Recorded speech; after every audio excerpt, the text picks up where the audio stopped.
Greetings, adventurers. You're listening to The Quiet Journeys of Professor Atwood with me, Professor Atwood. I'm glad you're here, and I can't wait to tell you about my latest journey. Don't worry, it's a safe space. I'll handle all the danger for you. I designed these stories to help you relax, chill anxiety, and go to sleep. Maybe they'll even put a smile on your face, even if it's a sleepy smile. So please, settle in, relax, and prepare to quietly drift off with me to parts known, unknown, and even some places in between. Comfortable? Very well. Let's get underway.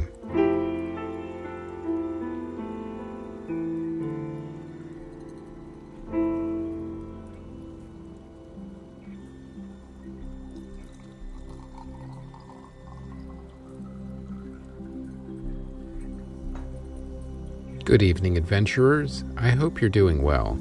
I also hope you're all cozy and settled in because tonight I'm going to tell you about our journey back to Earth after our unexpected delay at the International Space Station. As you remember, they had a very large and unusual problem and sent out a distress call. And it was a cryptic one involving water bears. When we stopped and investigated, we found that the station had been overrun with, well, tardigrades. Now, they are of course normally harmless and barely even visible to the naked eye, but these, well, something happened, and they were the size of, well, bears, which of course made their nickname water bears all the more appropriate, not to mention all the more alarming. With the help of the remaining ISS crew, we were able to, how shall I put this, neutralize the giant tardigrades and make them normal-sized again. Those amazing little animals, in addition to being able to survive in space, found a way to incorporate the properties of astronaut ice cream into their DNA, as they were notorious DNA thieves. But that surprised all of us, let me tell you. With the help of the station engineer Vladimir and our flight engineer Kara, we were able to come up with a dehydrating solution to the problem. All the tardigrades were now back in their petri dishes, doing whatever tardigrades like to do. It was time for us to finally come home, and I will tell you all about it in a moment. Right now, I want to mention the White Cat Adventurers Club. As a member, you'll get, well, sometimes early access, and all the time ad-free listening to all the shows and an exclusive look at my very irregular journal. Science and exploring is expensive, and your support helps make it happen. And for just $5 a month, you can show your support for the show. There are different tiers with different rewards, including an exclusive t-shirt. You even get all the graphic novels at the $10 tier and above. Please go to patreon.com/whitecatentertainment and enjoy the access your way. All right, now let's get back to the story. With the tardigrades back to normal size and home safe in their petri dishes, the International Space Station was now fully under human control again. It was time for us to say goodbye and to get home. Now, obviously, I love adventuring, but sometimes it's just nice to be back in your own bed on your own planet. It would take a little time for the crew to prepare the journeyman for re-entry and landing, so as Flight Commander Barry and Flight Engineer Kara did the bulk of the prep work, Jillian prepared a homeward-bound dinner that we of course invited the remaining ISS crew, Captain Jack, Station Engineer Vladimir, Professor Andrews, and Sally the medic, who was recovering nicely from her space pickleball injury. Jillian pulled out all the stops with a delicious spread of pasta, her now famous Martian meteor swarm meatballs, and of course homemade astronaut ice cream for dessert. Professor Andrews enjoyed the dessert the most, although he seemed to enjoy it a little guiltily, considering what had happened on the ISS. But that didn't stop him from trying every flavor, that's for sure. Over dinner, we talked and laughed about all our adventures in space, from a missing futurist trapped in and out of time, to a Martian amusement park, to the International Space Station being overrun with giant tardigrades. All in all, it was a successful mission, and an unforgettable experience. After dinner, I was about to head to the bridge to see if Flight Commander Barry needed any assistance when Mission Specialist Janet took me aside. She had been relatively quiet after the Mars mission, and since everything she had specialized in had been successful, or at least resolved, her responsibilities had lightened a bit. She apologized once again for keeping me in the dark about certain mission parameters until the time was right, and while I said I didn't like it, I understood she was just following orders, and it all worked out in the end. She also mentioned she was very impressed with my handling of the ISS tardigrade problem, and that NASA would most certainly hear about it. I suspected they already had, of course, but it was nice to hear it from Janet. She also added, on a side note, that her and Flight Commander Barry had promised to catch up and reconnect after the mission, outside of space. They may even go to the Magic Castle to rekindle Janet's love of magic, although it appeared that may not be the only thing starting to rekindle. I smiled and wished them both well. Janet departed for her quarters, and I checked in on Flight Commander Barry. He did not require any assistance. All systems were a go, and we would be undocking from the ISS in the next 2 hours. And after that, it was re-entry and back home. Well, maybe after grabbing a fresh scone at the JPL Rocket Gantry coffee shop, White Dwarf, of course. Anyway, I was looking forward to it. I then checked in with Bradley, who was eager to get back home as well. He was on his way to meet Dolores in the gym, who had created a new workout regimen for him, and he was eager to get going. He asked for a little more time off after this adventure, and I, of course, said he more than earned it. I asked if he and Dolores were going to Christmastown to visit his family. He said no. He thought he and Dolores would take a quiet trip, just the two of them, to Niagara Falls. I thought that was a splendid idea, and I wished them a safe journey. I said it would be a nice change to explore magnificent waterfalls without angry xenophobic tribes blowing poison darts at you, and he laughed. Definitely less stressful for sure. I then went to the journeyman's engine room to check on flight engineer Kara. She had everything running smoothly as well, and was prepping the engines for re-entry. We had to dip into some of the xenon reserve tanks for an extra boost due to the detour, but that was to be expected. I mean, that's what they're there for, really. Kara said she did a little tinkering and increased efficiency another 2%. I told her I appreciated the initiative and thanked her for a great job on the mission. She smiled and said it was the experience of a lifetime and she would never forget it. I asked her if she needed any help, and she said no. Everything was within parameters and on schedule. Excellent. I left her to her duties. Some time had passed, but there was still a little more time before re-entry. Now, normally I would go to the observation deck and take another look at the stars, or even at the Earth as it slowly rotated majestically outside our portholes. It would soon grow much closer, of course, when we initiated re-entry. But I didn't go to the observation deck. This time, I decided to stay in my quarters and open the gift King Targon of Mars had given me. He said not to open it until I was back on Earth, but this seemed close enough. I do like getting gifts, and it was wrapped beautifully with Martian wrapping paper which glittered in the soft light of my quarters.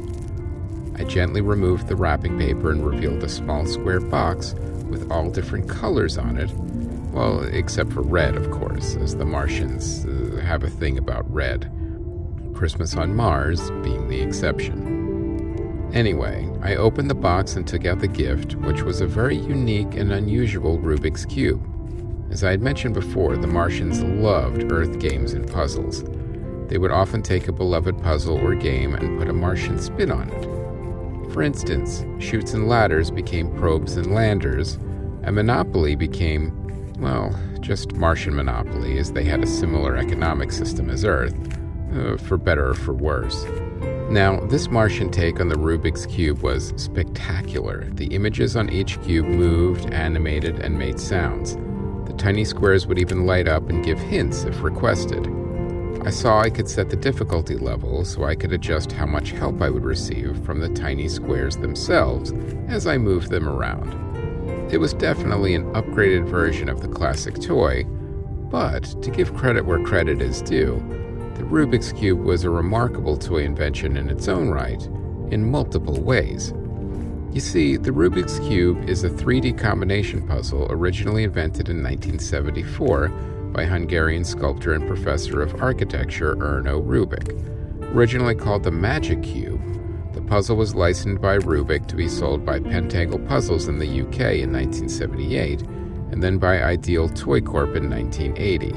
The cube was released internationally in 1980 and became one of the most recognized icons in popular culture. It won the 1980 German Game of the Year Special Award for Best Puzzle.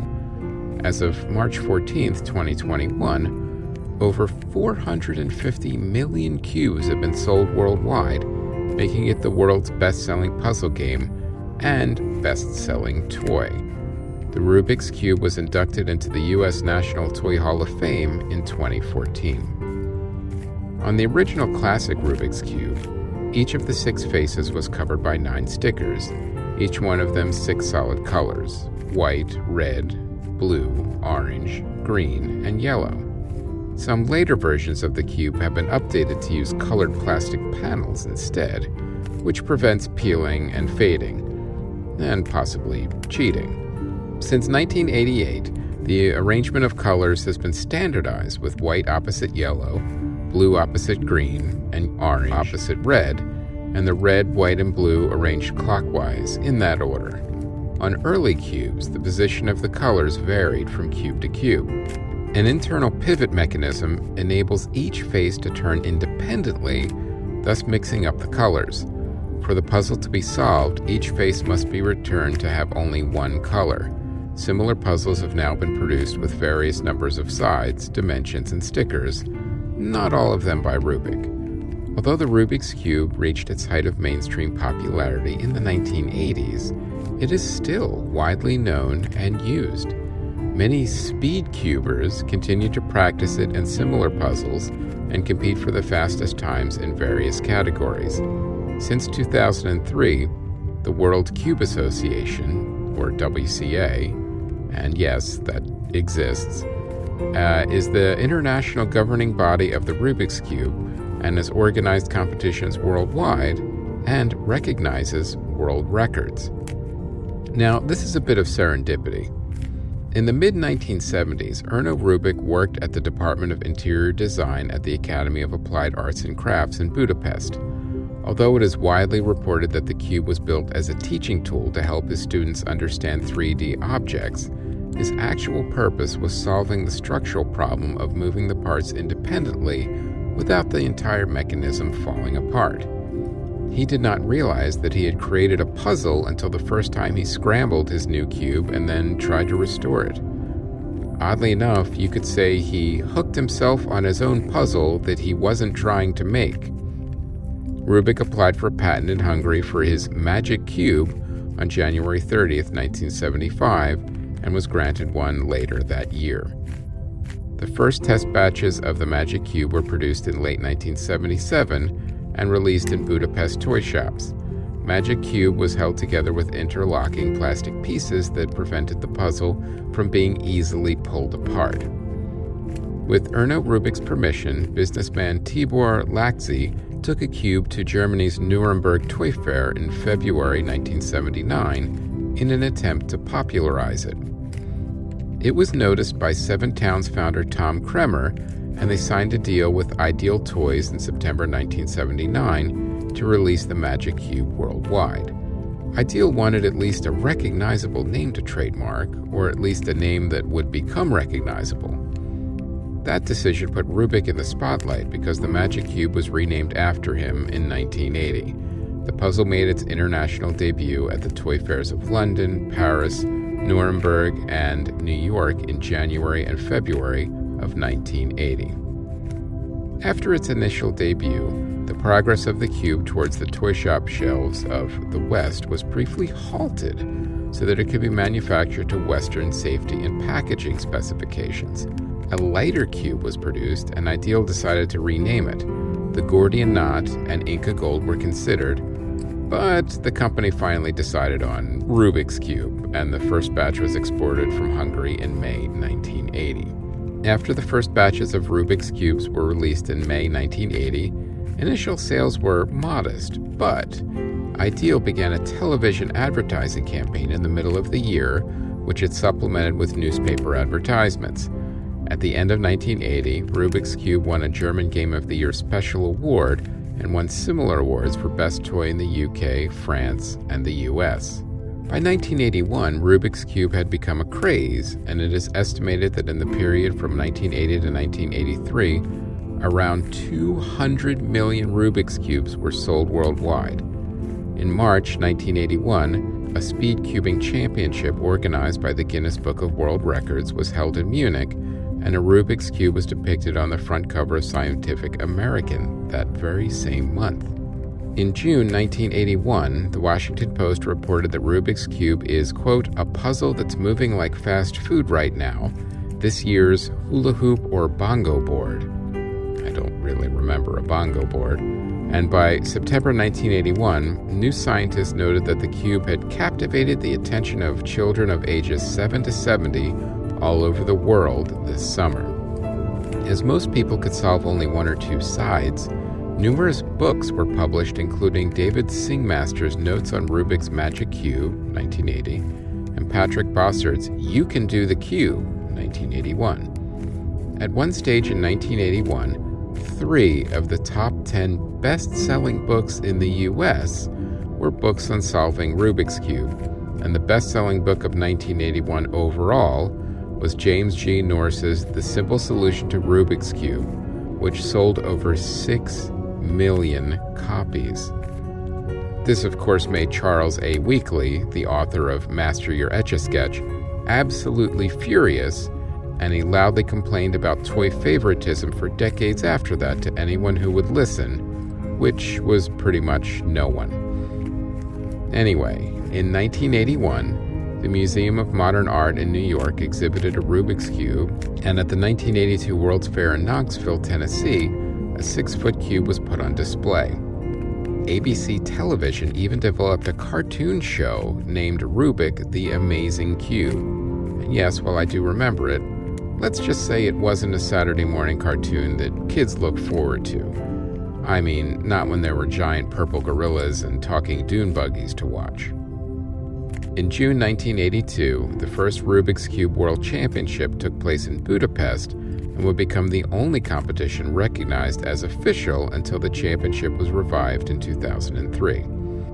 So, as you can see, the popularity of the cube waxed and waned after the initial craze, but interestingly, it never went the way of the toy dodo and does indeed experience a resurgence every now and then as a new generation discovers it. Clearly that was the case as I looked at the lovely Martian gift in my hand. It even had a cheat button that reset all the sides to the original solid colors in case you get a little too frustrated. I thought it was a very thoughtful gift, and I would need to find the perfect place for it when I returned home. And that wouldn't be too far off now. I turned the Martian Rubik's Cube over in my hand again a few more times, admiring its craftsmanship.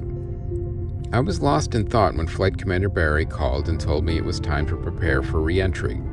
Due to NASA protocols, we all had to don our less comfortable Earth spacesuits, and Janet wouldn't hear anything about it otherwise. I addressed the crew on the ship-wide intercom and told them to prepare for re-entry.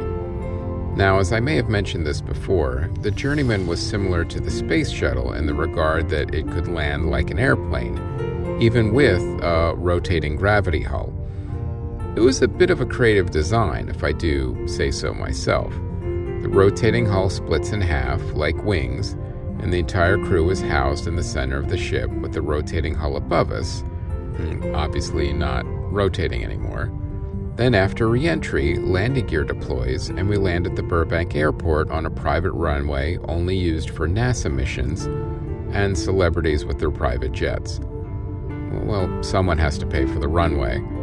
Anyway, we had done all of our pre-re-entry checks, and now it was simply time to strap in. I thought about what the space shuttle had to do for re-entry and how far we've come since then. You see, approximately 4 hours prior to deorbit, the space shuttle crew used to begin preparing the orbiter vehicle, which is what they called the space shuttles, for re-entry by closing the payload doors, venting excess heat, and retracting the Q-band antenna. The orbiter vehicle then maneuvered to an upside-down tail-first orientation and began a 2 to 4 minute OMS burn approximately 20 minutes before it re-entered the atmosphere. The orbiter vehicle then reoriented itself to a nose-forward position with a 40-degree angle of attack, and the Forward Reaction Control System, or RCS, jets were emptied of fuel and disabled prior to re-entry. The orbiter vehicle's re-entry was defined as starting at an altitude of 400,000 feet when it was traveling at approximately Mach 25. The orbiter vehicle's re-entry was controlled by the GPCs, which followed a preset angle of attack plan to prevent unsafe heating of the TPS. During re-entry, the orbiter speed was regulated by altering the amount of drag produced, which was controlled by means of angle of attack as well as bank angle. The latter could be used to control drag without changing the angle of attack. A series of role reversals were performed to control azimuth while banking. The orbiter vehicle's aft RCS jets were disabled as its ailerons, elevators, and rudder became effective in the lower atmosphere.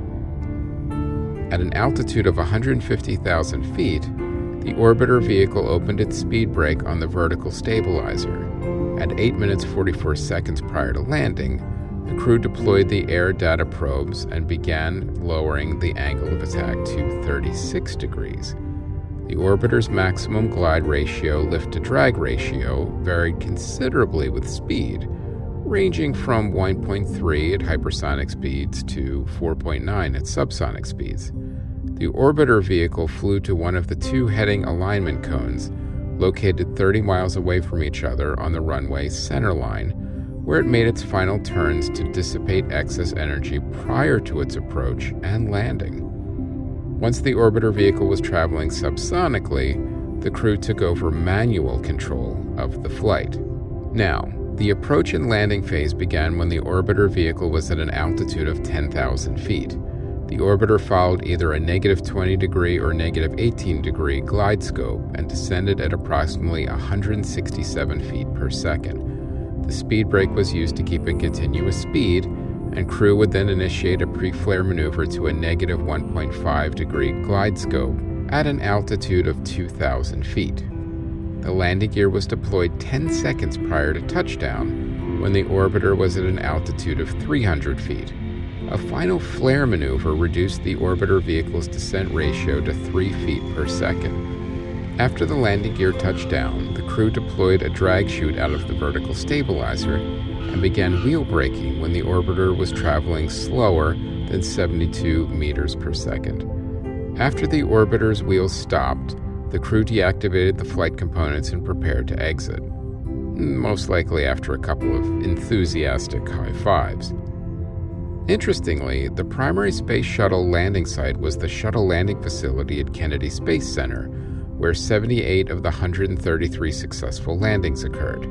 In the event of unfavorable landing conditions, the shuttle would delay its landing or land at an alternate location. The primary alternate was Edwards Air Force Base, which was used for 54 landings. Mission STS-3 landed at the White Sands Space Harbor in New Mexico and required extensive post-processing after exposure to the gypsum-rich sand, some of which was found in Columbia debris after STS-107. Landing at alternate airfields required the shuttle carrier aircraft to transport the orbiter back to Cape Canaveral. There was always the issue of getting the journeyman back to the JPL launch pad from the Burbank airport, but we had authorization to use the secret government road, so it was never an issue. But that was only for back-to-back missions. After landing, I would be taking the journeyman home to my Starship hangar at my home lab, of course. It was time. We all strapped in and began our re-entry into Earth's atmosphere, and we were that much closer to being home. Luckily, it was a smooth re-entry, and while of course the hull began heating up, it wasn't anything the journeyman couldn't handle. The re-entry didn't take long, and we were soon looking out of portholes and seeing clear blue sky and fluffy white clouds.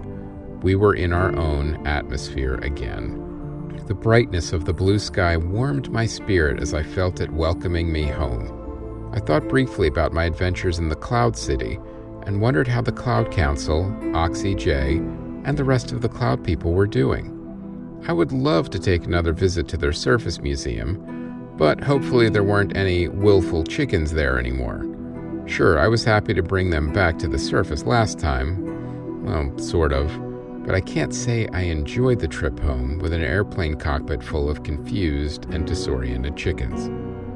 The weather was beautiful and the re-entry was going smoothly. I smiled as I felt warm and happy as we approached the Burbank airport. Flight Commander Barry had switched to manual controls and was taking us in quite smoothly. The landing gear deployed and we were approaching the airport. We were close enough to see the mountains of Burbank, along with the Disney buildings and the famous Warner Brothers water tower. Bradley once told me with a smile that the Animaniacs live there, and I'll be honest, I didn't really know what he was talking about. Anyway, we landed smoothly and were soon back on terra firma. A contingent from NASA was there to greet us and cheered. My son Patrick was also there, who had landed much sooner than we did, as his ship was faster and he did not have to make a stop at the International Space Station to deal with giant tardigrades. NASA wanted a full debrief at JPL, and like I said, at least I could get some fresh scones from the Gantry coffee shop if we had to go there first. But Janet had generously arranged for us all to do the debrief at my home lab, where we would all be more comfortable.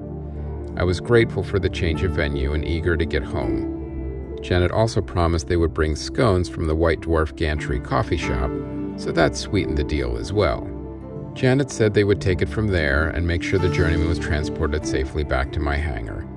Hopefully it would be some time before my next adventure in space, and I could analyze the mission data and make some upgrades and improvements, but you never know.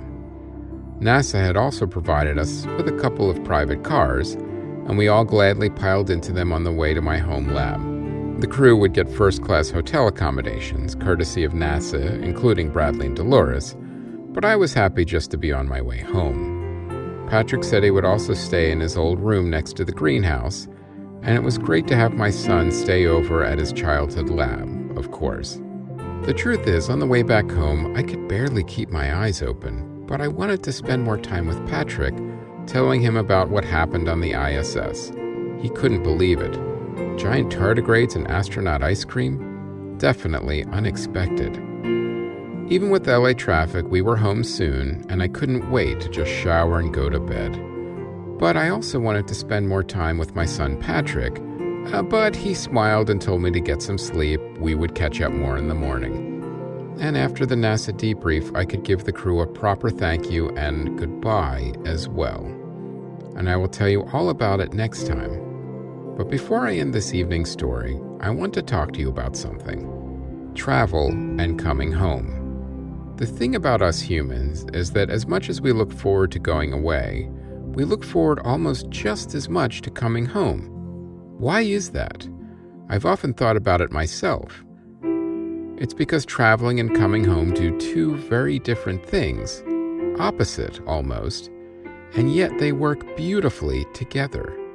When you travel and explore new lands and new worlds, unless you're near an active volcano or getting chased by something that's hungry, it can be an exhilarating experience. But at the end of the day, even if you were getting chased, it's an enriching experience. You never have the same perspective after traveling, and that's a good thing. It opens up our minds, broadens our horizons, and gets us closer to people and cultures we've never seen before. So then, what does coming home do? It grounds us, makes us feel safe and comfortable, and gives us a place to reflect on our journeys. And that's why we look forward to both, and why they work so well together. So travel, come home, and enjoy the experience of leaving and returning. Travel and coming home are like two old friends smiling and shaking hands on the horizon. Find out why they're smiling. Good night, adventurers.